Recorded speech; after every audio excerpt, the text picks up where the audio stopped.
Hoje é dia 1º de dezembro de 2020, são 15 horas e 10 minutos em Franca, São Paulo. Nós estamos fazendo a leitura da obra Perseverança. Perseverança é um romance de Shirley, que ocorre à época do Segundo Império, na época de Dom Pedro II, depois a Princesa Isabel. E esse romance, ele trata de uma família de latifundiários. O patrono da casa é o Manuel Mansol, Dona Felina, a esposa dele. Existe um rapaz que é o protagonista da história, que se chama Giuseppe Restart, um rapaz de 18 anos. Ele tem 2 irmãos, um mais velho, primogênito, Sarvin, e mais nova, a irmãzinha dele de 15 anos. Então uma família de 5 pessoas. E como é um romance que desenvolve a época da escravidão, lá na cozinha tem uma escrava chamada Crustácea, que há muitos anos está ali com a família.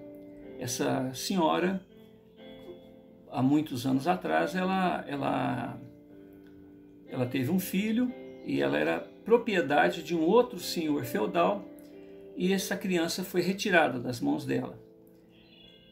Até onde a gente leu, que nós estamos agora na página 45, e nós vamos ler até a página 56, da 45 a 56 nós vamos ler.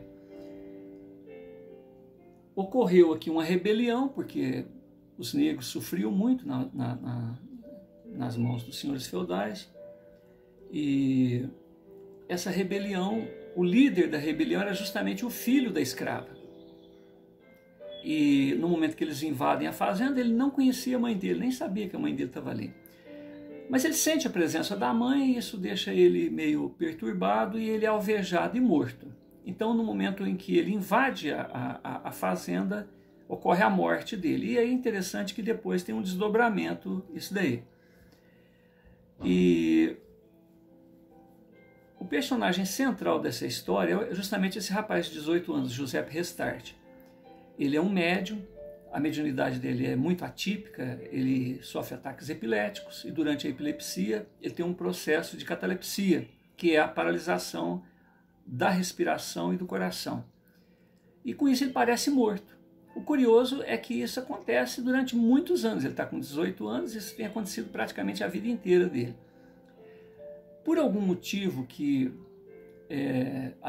olhando com os olhos humanos, não se dá para entender, é que a família dele odeia ele, com exceção dessa irmã mais nova, a Diná.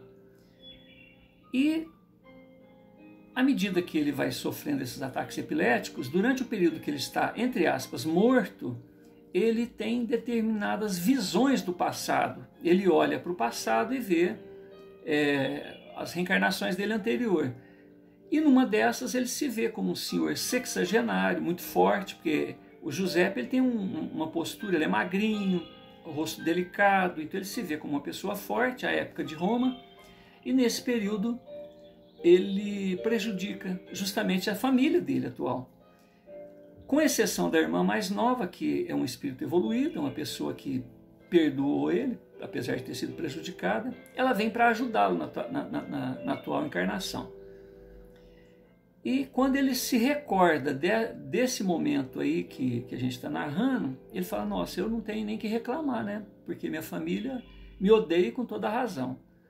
Então ele tenta manter um clima de alta espiritualidade para consigo mesmo, apesar de toda a incompreensão que a família tem para com ele. E agora a gente está vivendo um período de grandes alterações, porque está quase que a época da abolição da escravatura. E o período mais conturbado, a época da abolição, é o momento em que mais escravos chegam através daqueles navios negreiros. Então ocorrem muitas insurgências dos escravos em relação aos seus senhores. Bom, a gente está num momento aqui agora aonde terminou, né? Acabou de acontecer uma rebelião, novas rebeliões vão acontecer e ocorre uma reflexão de um pensador aqui chamado Fernando Ortiz Fernandes, que tem tudo a ver com o que está acontecendo. Fernando Ortiz Fernandes, ele morou em Havana de 1881 a 1969, onde ele afirmou o seguinte: o homem não pode resistir impassível ao influxo e refluxo do mar da vida pela única atitude do seu livre-arbítrio, tais quais as divindades que caminham sobre as ondas sem submergir pelo império ou pelo amparo de sua vontade sobrenatural. Ortiz afiança que, para chegar à praia, o vivente sempre estará sujeito às suas faculdades natatórias, submisso à distância da margem, vinculado às forças das ondas e, sobretudo, afeito à sua vontade de nadar. Ortiz avaliza que os seus atos, o resultado de seu empenho, terão que ser concebidos pelo observador, estudioso ou julgador, como a resultante de forças combinadas subjetivas e objetivas do indivíduo e do ambiente, portanto, sob o influxo de um livre-arbítrio e de um determinismo não absoluto. Então aqui completamos viver, reconhecer os próprios limites e se aprimorar, rogando forças, entusiasmo, oportunidades, socorro e orientação aos mensageiros do Altíssimo, atento ao querer das leis de harmonia, as leis universais. Em Deus se encontra a fonte de energia para o corpo e para a mente, permitindo a renovação no sentido pleno, onde se vive com eficiência. Há, portanto, a necessidade de sincronizar o pensamento com o ritmo e o pensamento divino, orar. Em contato com esta força cósmica, o autor da vida, o indivíduo se renova e se acalma, atitude em que ele expulsa a afoiteza e a frustração. Se deixa o passado no passado por ter consciência de que a providência vela o descanso do justo caminheiro da evolução que se empenhou em viver corretamente e se afixou ao próprio dever. Ele, o caminheiro da evolução, se esforça em se adequar às leis amorosas, eternas, sábias, que dimanam da fonte da vida. Ele, o caminheiro da evolução, se cansa menos e vive melhor. Ele, o caminheiro da evolução, descobre no exercício do amor que amar se aprende amando. E no mais das vezes em gratidão pelo amor já recebido, até que por sua vez alce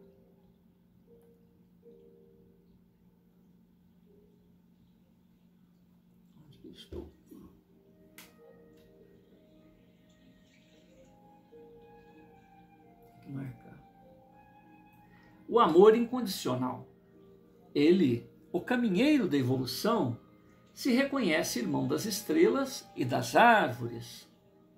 Ele, o caminheiro da evolução, vai se importar e se solidarizar.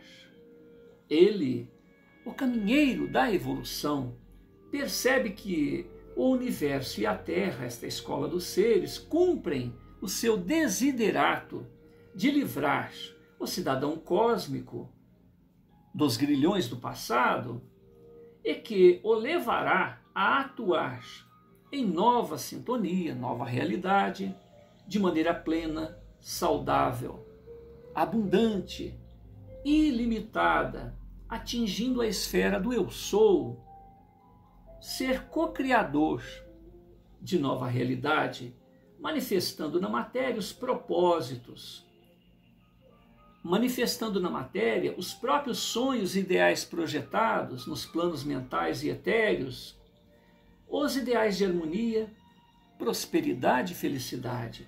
No plano físico, tudo se renova e passa.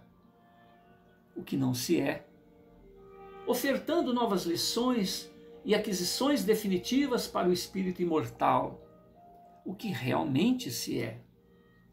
Nas lições de amor do Cordeiro de Deus, iremos anexar a interiorização, ser especialista de nós mesmos, o conhecimento, participar das mudanças que ocorrem ao redor, e a sabedoria, reconhecer que em tudo há ordem. Quando os valores se difundem, conflitos e diferenças diminuem. Iluminam-se até atingir a consciência de Deus, com D minúsculo, Criador. A consciência de que anteriormente ao corpo físico ocorre todo um planejamento celestial. Na confiança da imortalidade, o estresse e o terror desaparecem. O amor se torna indispensável. A consciência de que os irmãos de vanguarda nos velam, entusiasmam e promovem reencontros para que desenganos se tornem afinidades, aconchegos. Vencer no amor é vencer no melhor. Afinal, o nome cósmico do Cristo é amor. Amor, amor. Os ideais e rumores de insurgência iam se avolumando, fazendo com que trabalhadores, escravos e aproveitadores de ocasião fossem se somando. De outro lado, as associações de privilegiados se consultavam e se preparavam para este inevitável embate. Os ideais de liberdade se avivaram, logo inovadoras represálias surgiram. O pelourinho foi intensificado. E até as crucificações foram utilizadas. Simples aglomerações eram punidas severamente com o uso de milícias particulares e outras, até legais, uma vez que os coronéis e latifundiários compravam as consciências dos operadores do direito. Giuseppe era agradavelmente mencionado nos agrupamentos de infortunados, dos inconformados, razão pela qual o primogênito da família, Sarvin, mantinha acirrada repulsa e prevenção contra ele. Giuseppe expressava claramente a sua visão de vida, embasada no amor cristão, que todos ali se diziam adeptos, inclusive Sarvin, pois que há muito tempo se utilizam do socorro espiritual na paróquia local. Giuseppe falava em amor fraternal, igualdade de direitos em presença de Deus Altíssimo. Diná o secundava nos comentários domésticos, diálogos precedidos e encerrados por comovidas preces de louvor e gratidão. Dona Felina, matrona e autoridade legal naquela casa desde a morte do senhor Manuel Mansol, apartava os comentários dizendo que o mundo sempre foi dos mais aquinhoados materialmente, tal qual a sua família e demais patriarcas daquela sociedade escravagista e latifundiária. Dona Felina questionava Giuseppe a razão daqueles escólios, uma vez que todos os bens da família foram adquiridos de maneira legal. E por isso não havia razão de se sentirem culpados por serem ricos e terem uma vida privilegiada. Giuseppe reverentemente se dirige à genitora e considera: mamãe, mamãe, acumular valores é inerente à condição humana para que a vida em sociedade se mantenha de maneira digna, suprindo necessidades do patriarca, seus comensais e todos os agregados ao tipo de economia que ele administre. Normas, princípios legais sempre foram criados para normas e princípios legais sempre foram criados para proteger esses direitos, certamente seguidos de consequentes deveres. Neste afã, variadas normas fundamentais tutelam até a própria pessoa humana. O direito à propriedade deu origem à maioria das revoluções históricas decorrentes da relação do homem com os seus bens. Conflitos e normas são instigados frequentemente a se adaptarem aos novos tempos. E hoje, mamãe, vivemos tempos em que filhos, netos, escravos ainda são considerados propriedade dos patriarcas. Circunstância assemelhada ao direito do monarca, que até busca repassar para esta norma um caráter divino, se apoiando em vários episódios da Bíblia. Revoluções buscam a liberdade de criar e modificar regras para que alguém tenha disponibilidade de usar e gozar uma coisa sem interferência de terceiros. Conquistas subordinadas a ônus, obrigações e deveres em relação aos terceiros. Acordos restringidos pelo direito público de direitos de garantias fundamentais. Consequentemente, a própria evolução das relações humanas. Desde o descobrimento, 22 de abril de 1500, o monarca português se tornou o proprietário, o senhorio de todo o território brasileiro, até que em 1532, com a Carta de Sesmaria, ocorre a divisão administrativa do território em 15 capitanias, 12 das quais foram capitaneadas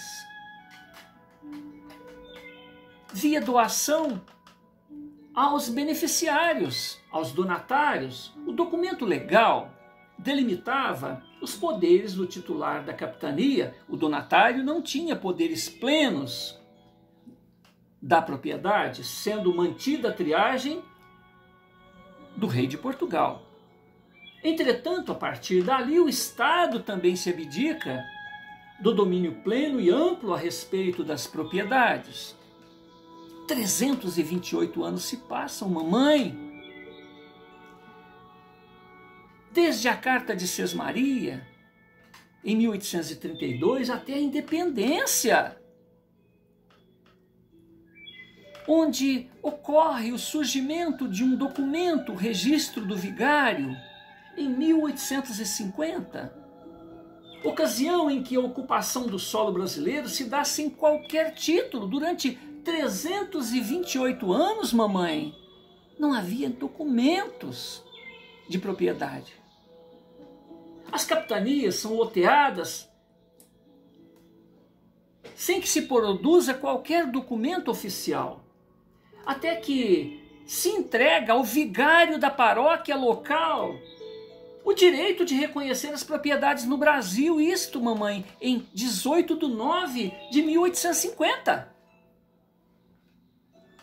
Através de registros declaratórios com o fito de diferenciar o que é particular do que é público. Ninguém sabia o que era particular ou o que é público, mamãe.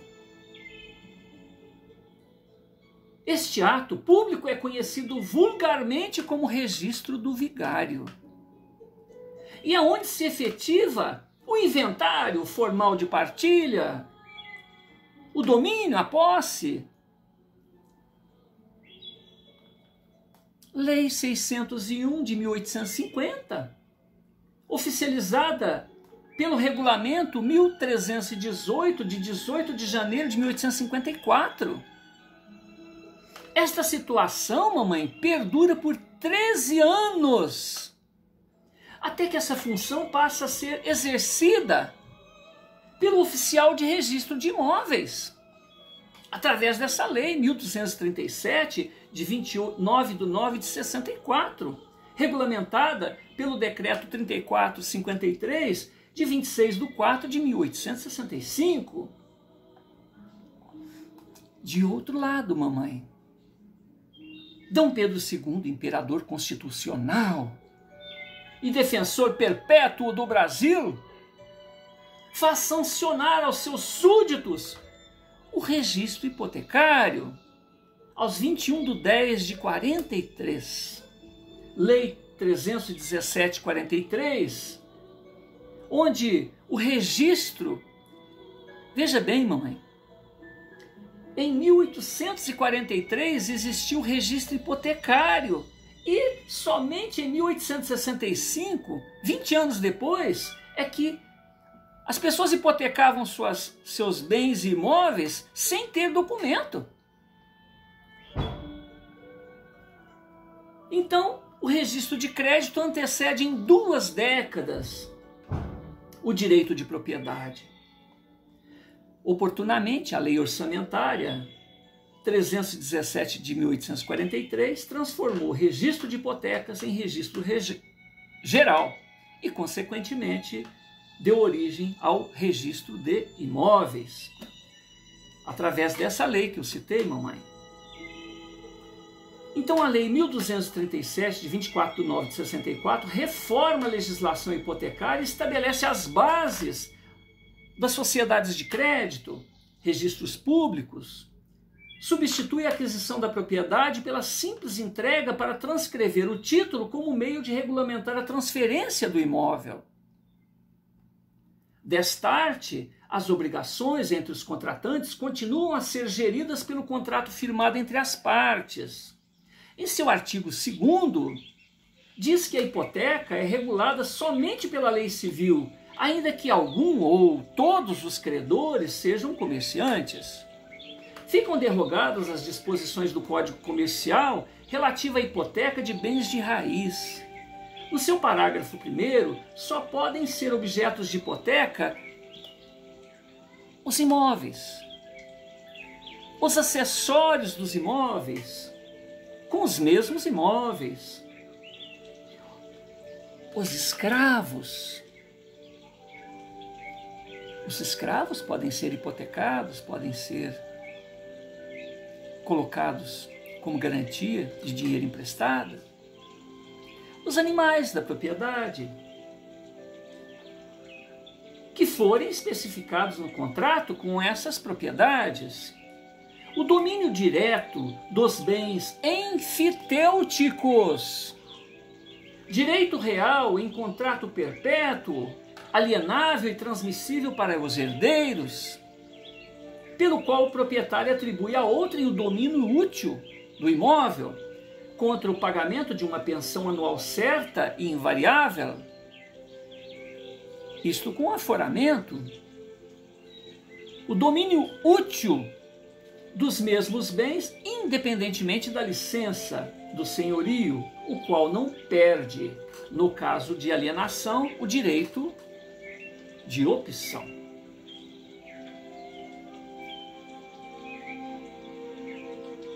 Folha 48. Desnecessárias, mamãe, as considerações a respeito das formas de transmissão ou dos títulos que garantam tais bens, consequentes à declaração da vontade e atos intervivos, atendendo desde as respectivas formalidades legais até as consequentes sucessões hereditárias.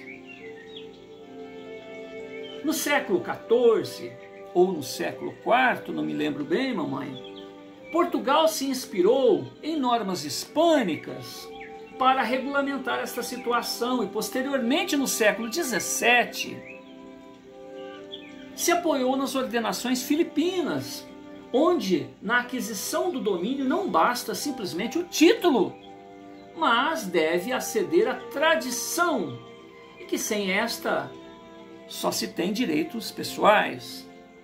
E esta forma de registro público sofreu sucessivas adaptações, sendo sempre norteadas pela data do registro. Mamãe, reconheça que nem sempre aquilo que parece realmente o é. se formos diligenciar o princípio dos acontecimentos.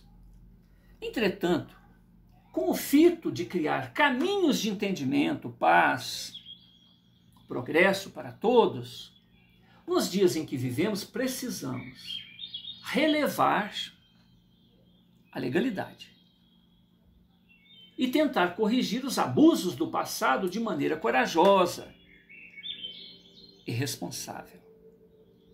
Acredito que atingindo de maneira transparente, acredito que agindo de maneira transparente e justa, em ações voluntárias e pensar nos benefícios sociais, estaremos agindo com responsabilidade coletiva e a cautela nos próprios interesses.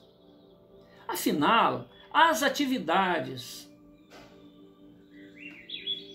e decisões têm os seus respectivos impactos no ambiente e na sociedade em que estamos inseridos e, consequentemente,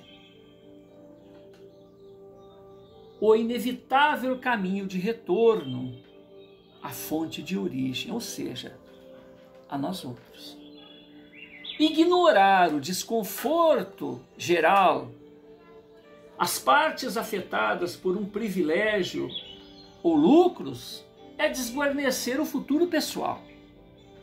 Uma vez que, inevitavelmente, esses problemas irão chegar à nossa porta e pagaremos altos preços pela indiferença e insensibilidade, em fútil tentativa de se desobrigar da racionalidade, destes esforços que mostram que estamos em um progresso irrefreável de conquistas éticas e de produção para o bem comum.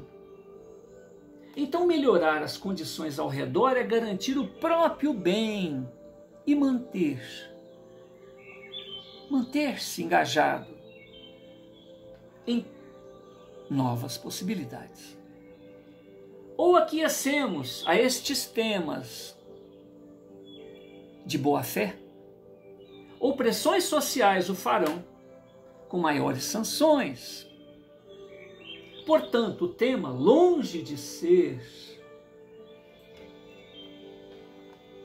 um simples delírio ou mera especulação, deve ser levado a um campo de reflexão profunda, que trará abençoados benefícios mútuos. Outro sim, querida mamãe, quando formos deste mundo para o outro, a pátria da verdade, levaremos algo mais que a consequência de nossos desejos, a consequência de nossas realizações. Só para esclarecer, esse texto é a conjectura do menino de 18 anos em relação àquela conversa que a mãe teve. Olha, a gente é rico, tem culpa de ser rico? Nós adquirimos tudo legalmente. Então ele deu uma aula de direito para ela desde o descobrimento do Brasil, para mostrar para ela que durante muitos anos tudo era um fio do bigode, ninguém sabia o que era de ninguém, nem o Estado não sabia o que era do Estado e o que era particular. Então começou com o registro do vigário. As paróquias locais foram autorizadas pelo monarca, pelo imperador no Brasil, Dom Pedro I, Dom Pedro II, para que fizessem registros, para que se soubesse o que era particular daquilo que era público. Só para vocês entenderem, hoje nós temos a presença do Edson Flauzino Sênior, o meu genitor, né, que é o autor desse material aqui. E a gente está fazendo a revisão. Diante dessas conjecturas, Dona Felina, Diná e outros que oportunamente deram a sua atenção a Giuseppe, que até então era considerado como um lunático, né? Ficaram deslumbrados e seguros, rememorando todas as afirmações anteriores proferidas pelo jovem e as consequências funestas dessas orientações terem sido ignoradas, não restando qualquer postura senão a do silêncio confirmativo, do silêncio aquiescente, Enquanto isto, em assembleia na casa de próspero agricultor, Sarvim, o irmão mais velho do José, o primogênito da família, continua a sua ingênua e atemporal exposição, inflada de ódio e intenções de violência gratuita. Seu ânimo aterrorizante ultrapassa a sua capacidade de argumentação. Sarvim ocupa a atenção daquele grupo de nobres, daquele grupo de distintos da sociedade, sem a contrapartida de apresentar estratégias de defesa ou justificativa para com as suas sinistras empreitadas. Até que, inquieto partícipe, se levanta e lembra a Sarvim. Acorda.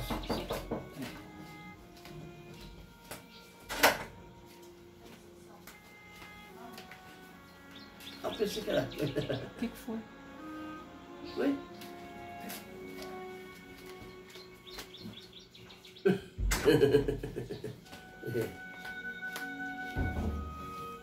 Estamos em casa, portanto, muitas interferências, né?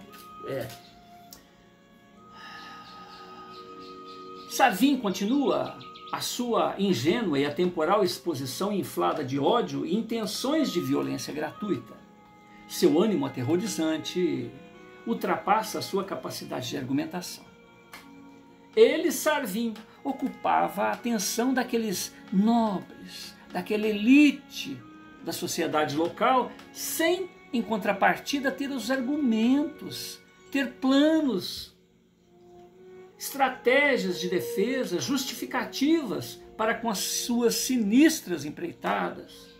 Até que, inquieto partícipe, lembra Sarvim de quantos companheiros morreram devido à sua estupidez indômita.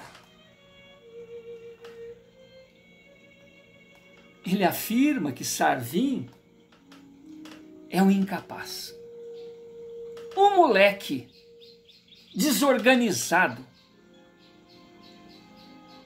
um inconsequente estrategista, indigno de decidir pelo grupo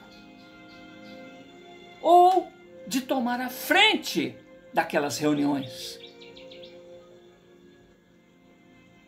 Página 49.